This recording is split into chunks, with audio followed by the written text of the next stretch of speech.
Thanks for being here, whether you're in the building or online. We're excited. I think you're seeing two hockey teams that are playing really good hockey at a really important time of the year. It's nice that we're going to be in our own building. I believe just walking over here, I see on Twitter, I think it's sold out.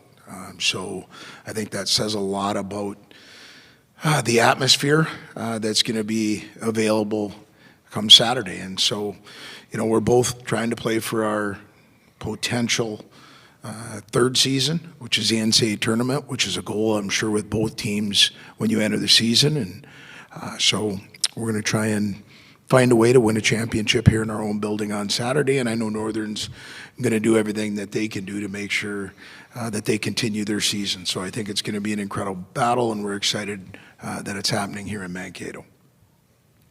Thanks, Coach. We're going to open up to questions. We have one from Kevin Dudley on Zoom. Kevin, go ahead. This can maybe be for Ryan or Andy. Coach kind of touched on it, but just the sellout. I heard that unofficially at this point it's the quickest sellout in program history, the quickest to game two sellout. Talk about just the fan support, and I know that part of the reason you guys come here is to play in atmospheres like you're going to have tomorrow, right? Yeah, I'd say we have the best fans in the country, and I think that proves it. The quick sellout shows how much they're behind us, how much they wrap their arms around us and lift us up when we need them, and they're going to be there for us tomorrow night, and we're going to have to give them a reason to cheer, and we're excited about the opportunity to be able to play in front of them and hopefully win a championship.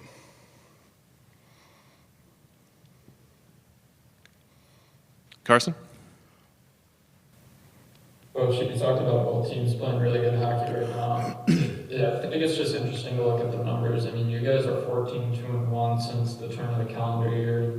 The Wildcats are 9-1 in their last 10. Just with both hot streaks really just coming into this game, what's the key just to making sure you guys, weather the storm and just play your own game? Well, I think first of all, you've got two teams that are more worried about themselves than their opponents. Both teams want to get to the game as quick as possible. I have to believe that, Grant sat up here and the other players sat up here and said, we've got to be disciplined. We've got to be better on the special teams than the other team. We've got to get off to a good start. All the coach speak and all the team speak that you can have. But at the end of the day, you've got to go out and ride the wave on the peak as much as you can and stay out of the valley as much as you can and manage the game. And our group has been battle tested. These two guys up here have played in some pretty important hockey games this season. And we're hoping to draw off that experience. But at the end of the day, that puck's going to be dropped, and we've got to go out and do a better job of putting it in their net than they're doing against us. And, whatever it takes to get done on Saturday, we've got to be capable and willing to do. And I think both teams are going to go out with that mentality from the drop of the puck. Kevin? For Andy, I think one of the most interesting storylines on paper might be the matchup between your power play and their penalty kill. Talked a lot about your power play, but just with their penalty kill, they talked about really taking pride in improving that this year. That's, I think, shown in the numbers. They've got one of the top penalty kills in the country. I think they're fifth. Maybe you've seen them a lot of years. What do you see improved on their penalty kill? What's going to make that unit tough to score on?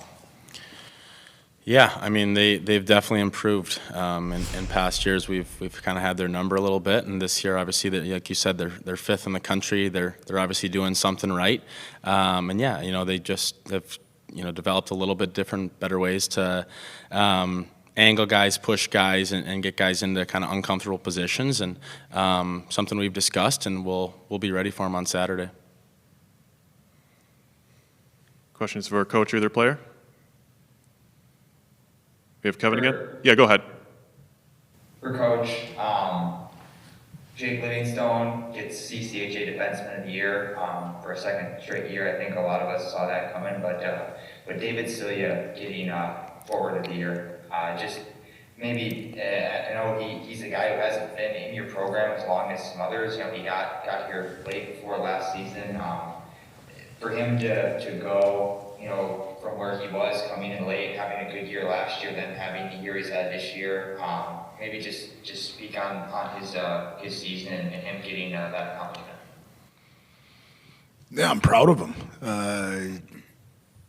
When players go into your program or come into your program, almost all of them are looking for one thing, and it's just opportunity. And last year when David decided to get into the portal prior to coming here, the opportunity was pretty spelled out. It was more of a third-line role. It was more of a penalty killer, hoping a guy that could come in and win faceoffs for us. And you look at him right now, I think he's in the top 3 in goal scoring in the country.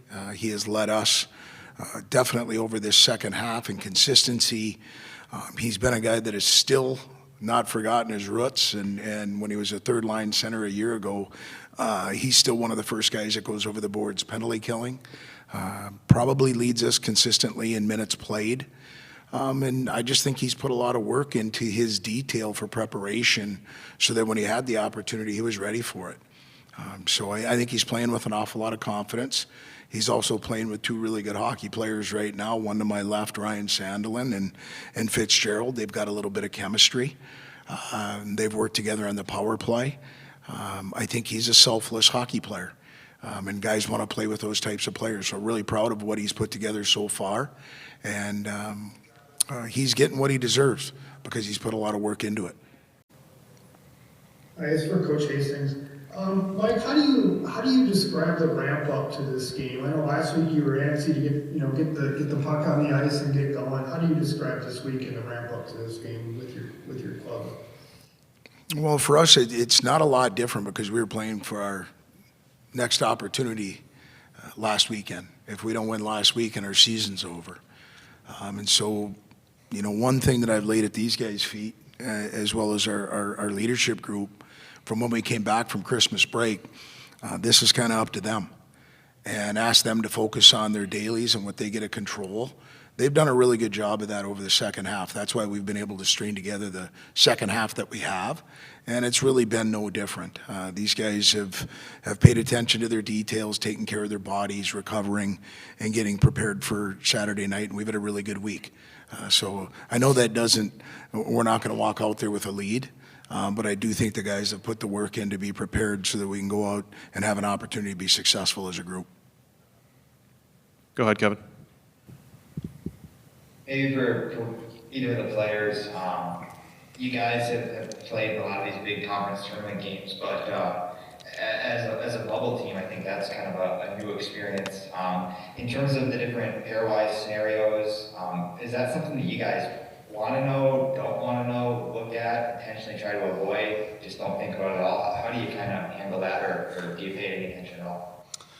I'll take a quote out of my dad's book, just win, and that's all you got to worry about, win and you're in. So, all the other scenarios don't really matter to us. We get to control our destiny, and that's been the exciting part here over the second half is we've had control over what we can control, and that's us every single day. And it's no different coming into this weekend. And, I think we're just really looking forward to the opportunity to, win a championship and punch our ticket to the big dance here. So, not really too worried about the other pairwise scenarios.